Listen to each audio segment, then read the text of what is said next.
joining me today as we discuss lesson number 5 in this quarterly, Managing for the Master Till He Comes. One thing I like about the Bible is that in this one book, we can find the answers to all of life's problems. I like the way the author of Foundations of Christian Education put it on page 542.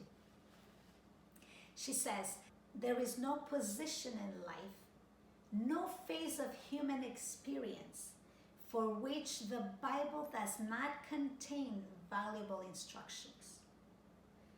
Ruler and subject, master and servant, buyer and seller, borrower and lender, parent and child, teacher and student.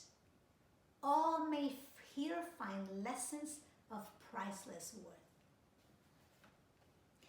This week's lesson, the title was Dealing with Debt. And it's lovely what the Bible is going to teach us this week. So the main memory verse this week was found in Proverbs 22:7.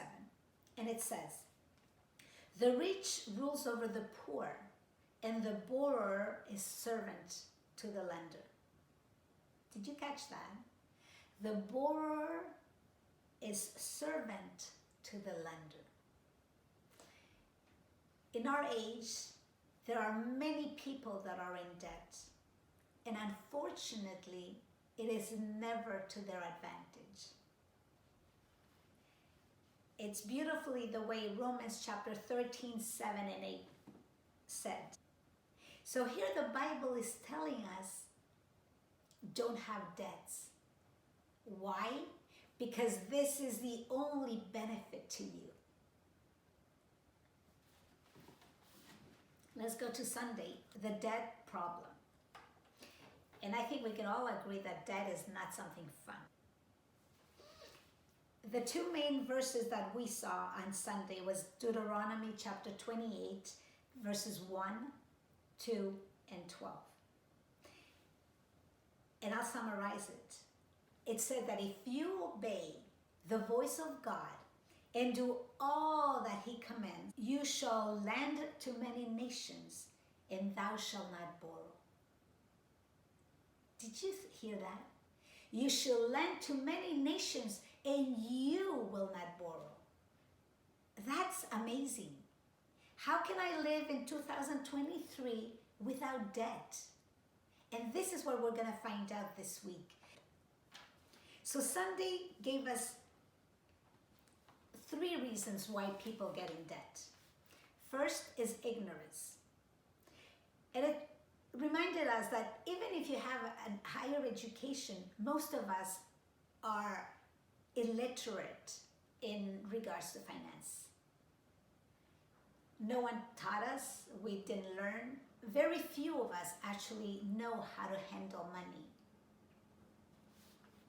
The second reason why people get in debt is greed and selfishness. And I think we can all relate to this, because as we are bombarded by commercials of the new toys that come, the new gadgets, the new clothing, selfishness comes into play, wanting that. Oh, I want this and I want that, so that I can show off. Oh, look, this is my new phone. Oh, look at my shoes. Oh, look at the new car I have. But selfishness and greed, actually, if it gets us in debt, it's not something positive. The third reason why people get in debt is misfortune. And I think we all probably know the story of someone that they had everything going for them, but the death of a spouse, a fire, a catastrophe, war, put their lives in a position that they never dreamed of. Misfortune.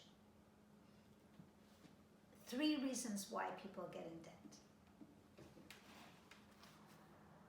We read 1 Timothy 6 to 9. This verse tells us to be content. And I think this is a key to understanding debt. If I'm content with what I have, I don't have to compare myself to the Jones.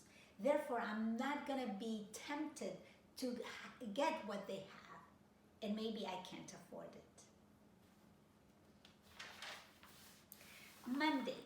Monday talked about following godly counsel. Godly counsel can be found in different places. One, of course, is the Bible. Another is talking to older people. You know, I think there's a disconnect with the younger generation with the older generation. And the younger generation actually misses out on a lot. So the Bible was telling us in Matthew 6:24 and 1 John 2:15 that the love of the world and the love of money leads to many problems. Based on Proverbs 22:7, the borrower is the servant of the lender, Tuesday came up with these 4 steps to show me, and if you need, you, how to get out of debt. So number 1, we need a compromise, a commitment with God. So I have to commit with God and say, Lord, I'm going to listen to your advice. Give me the strength to pay my debts. Number 2 is to declare a moratorium on additional debt. Another word for moratorium is a ban, a freeze, a halt, a pause. Refuse to go into debt. Compromise with God, a freeze on debt.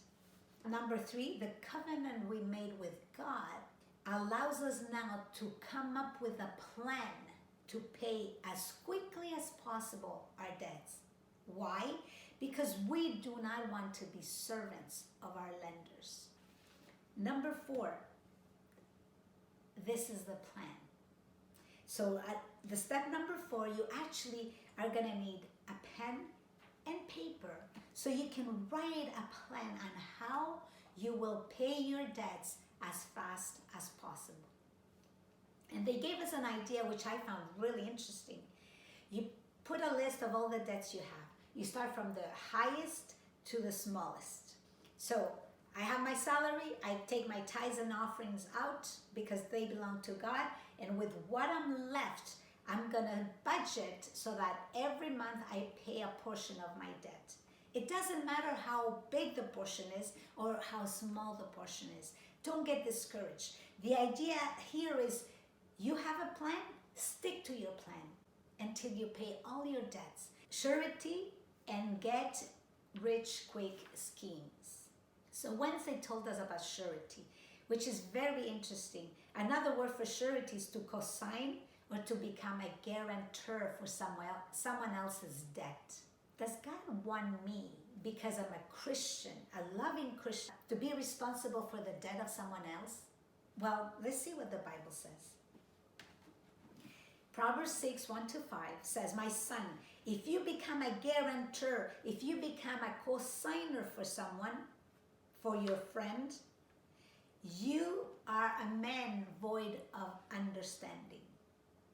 That's what the Bible says, right here. And Proverbs 22 said, don't be one of them.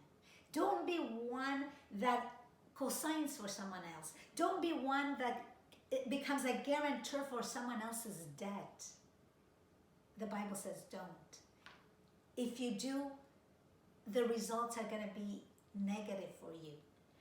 Actually, the lesson point out that 75% of the people that co-sign for someone else or are guarantors for someone else end up paying the debt of others.